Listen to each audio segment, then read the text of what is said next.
Et parfois, on prie, c'est maintenant que les choses se renforcent sur le chemin. Parce que la volonté de Dieu, c'est que ces choses soient là. Oh. Amen. Oui. Ces choses doivent être là. Autrement dit, il n'est plus Dieu.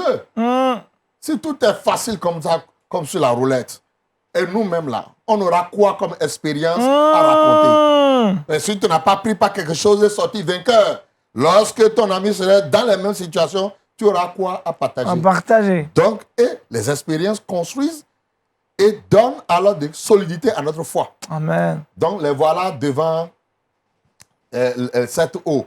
Quand ils ont vu l'eau, ils n'ont pas d'abord trouvé de l'eau. Et ils étaient en train de murmurer. Quand ils ont vu cette eau-là, ils se sont acharnés sur cette eau tout de suite.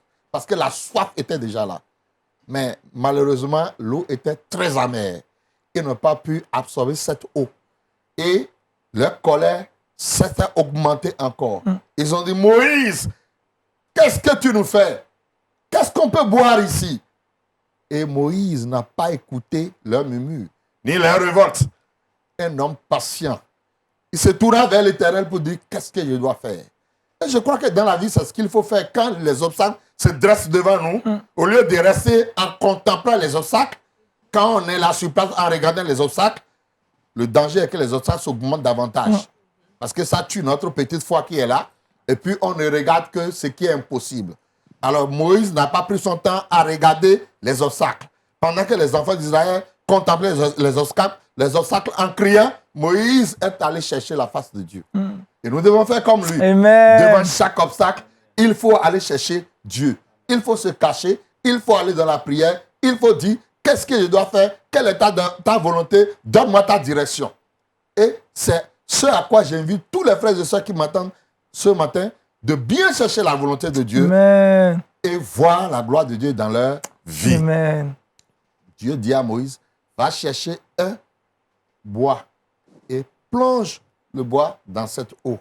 Ce qui m'a étonné ici, Dieu n'a pas dit à Moïse, je vais faire sécher cette eau pour vous créer une nouvelle eau.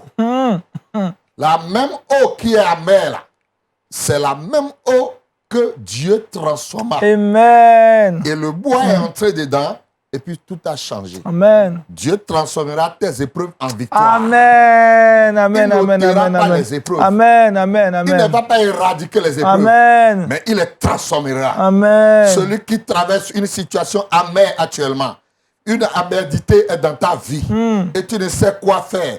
Tu es dans les soucis, tu ne dors même pas la nuit. Tu as pleuré fatigué, tu ne sais quel sort t'avouer. Je veux te rassurer ce matin que le Seigneur des Seigneurs qui a transformé l'eau amère en une eau douce, Amen. Gloire à il toi, le Jésus. fera pour toi Amen. aussi. Si c'est Amen. dans ton foyer, Amen. à coup sûr, Amen. cette eau amère de ton foyer sera Amen. transformée en Amen. une eau douce Amen. au nom de Jésus-Christ. Amen. Si c'est dans le service, c'est Amen. dans ta santé, Amen. Dieu touchera ta santé. Amen. Et il va arranger la situation pour la gloire de son nom. Amen. Amen.